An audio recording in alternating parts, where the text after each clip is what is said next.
Module 1: Understanding Patriarchy, Domestic Abuse, and Intimate Partner Violence. Part 1: Patriarchy. What is patriarchy? It is a socio-political system that insists that males are inherently dominant and superior. It insists that non-males are weak and submissive. It assumes that men have the right to rule, and that women are supposed to submit to men.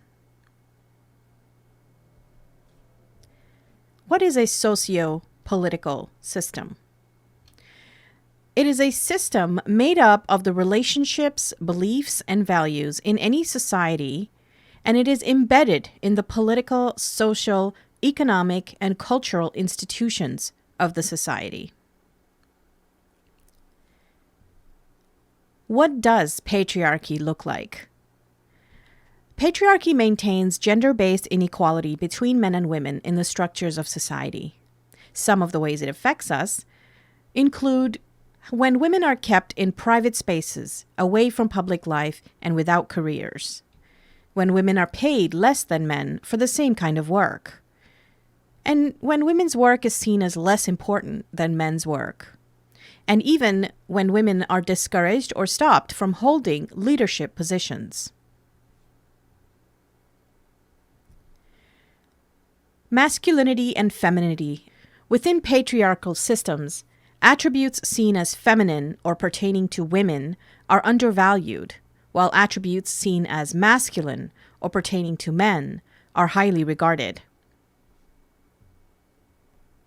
How is patriarchy taught?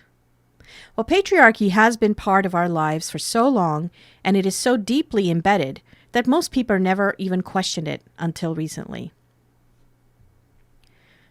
Religion has a role to play.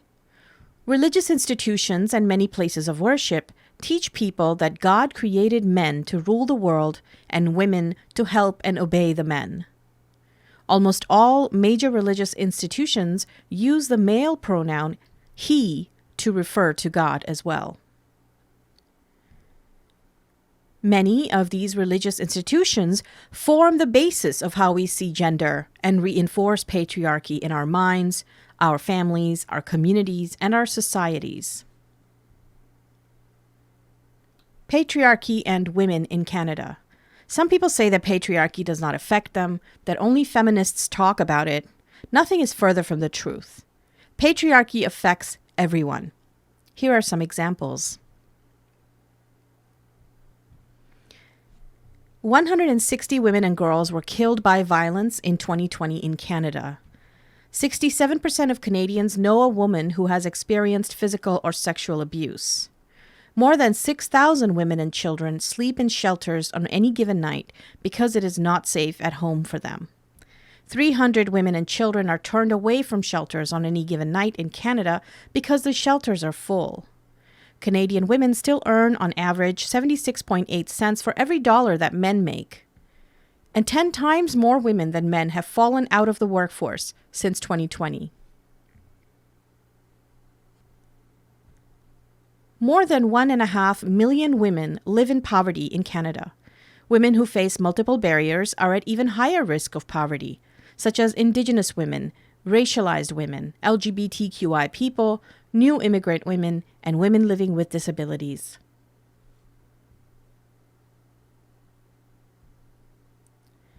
Over 1/3 of women who are active online have faced harassment and online bullying.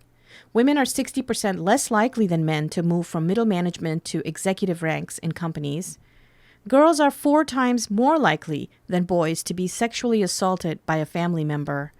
And 30% of single mothers are raising their children in poverty. Patriarchy does affect both men and women. It encourages constant competition between men, including glorifying violence. It teaches men to see cooperation as a weakness. It suppresses men's natural emotions for love, caring, fear, sadness, grief, devotion, sympathy, etc. And emotions in general are seen as feminine, and men are discouraged from processing their emotions, while women are seen as being incapable of controlling their emotions. Patriarchy also gives rise to the set of behaviors called toxic masculinity, which in turn perpetuates sexual assault, sexual aggression, substance abuse, mental health problems, domestic violence, and negative parenting techniques and expectations. Patriarchy generally denies equity and equality for all people. It stifles both women's and men's personal development.